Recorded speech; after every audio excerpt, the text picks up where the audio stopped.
আচ্ছা, এই ঠান্ডায় পক থেকে কি দূরে থাকা যায়? আমরা জানি ঠান্ডার জায়গার মানুষরা মাংস মানে প্রোটিন ফ্যাট একটু বেশি খেতে হয়। এটা আমাদের মানে আমরা যারা ঠান্ডার জায়গায় থাকি, আমাদের এখানে সিজনাল ব্যাপারটা হচ্ছে 3-4 মাস এখানে ঠান্ডা থাকে।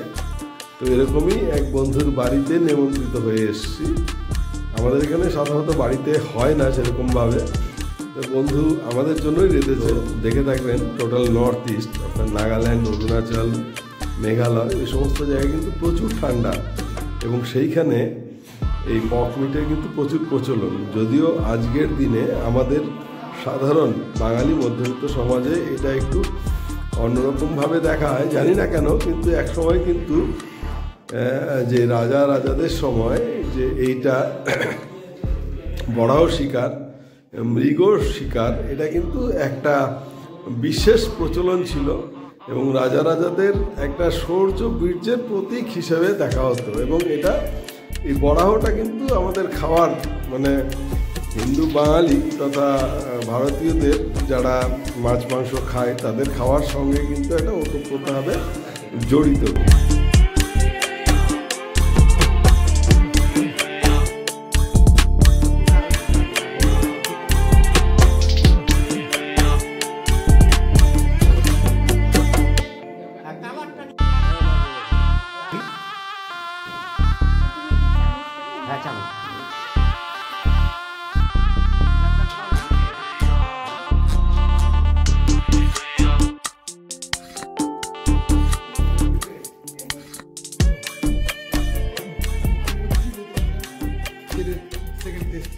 কলস ফুলের মতন। তো এই যে ভাতটা না, এই যে ভাতটা যেটা দেখালাম, এটা কিন্তু একটা সত্যি ইউনিক, একটা অন্যরকম ব্যাপার।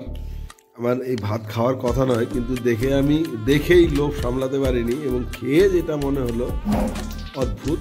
এবং আমার যে আজকে হোস্ট, তাকে জিজ্ঞেস করলাম, এটা হচ্ছে ওদের যে গ্রামের বাড়ি, যেটা হচ্ছে কাঠাম বাড়ি, সেখান থেকে নিয়ে এসছে। ঠিক আছে,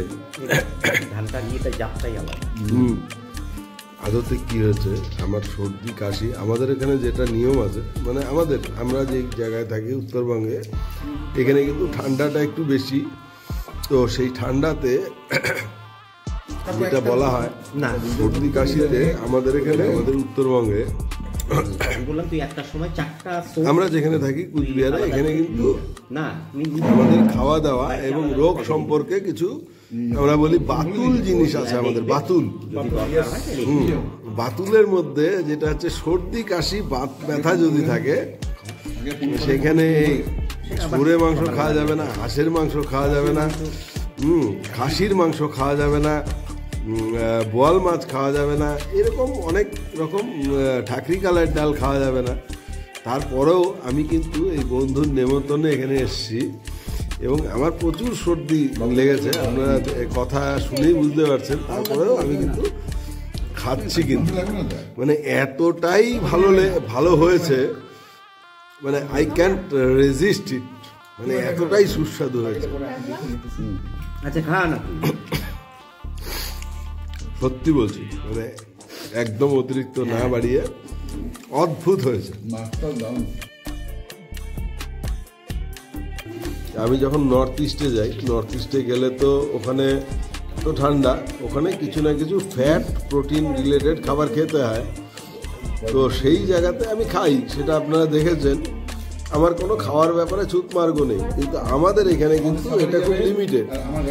আমরা কি করি, আমাদের এই জিনিসটা ভালো লাগে, আমার যে বন্ধু বান্ধব, তো আমাদের এই খাওয়ার ব্যাপারে আমরা কখনো চিলা পাতা যাই, কখনো আমাদের আশেপাশে কোনো এই এলাকাগুলোতে যাই যেখানে এই পক মিটটা অ্যাভেলেবেল হয়, যেখানে পাওয়া যায়। এইবার কি হচ্ছে, এইটা আমাদের এখানে বাড়িতে হয় না। এবার এই জায়গাতে আমারই এক বন্ধু সেটা করেছে। এটা আমাদের কাছে একটা বিশেষ ব্যাপার। এবং যেটা বললাম যে যে জায়গাগুলোতে যাই, পাতা বা ওই সমস্ত জায়গাতে, কিন্তু সেইখানে রান্নাগুলো কমার্শিয়াল, আর এই যে রান্নাটা একদম আমাদের ঘরের মতো করে রান্না হয়েছে এবং সেটা একটা বিশেষ ব্যাপার।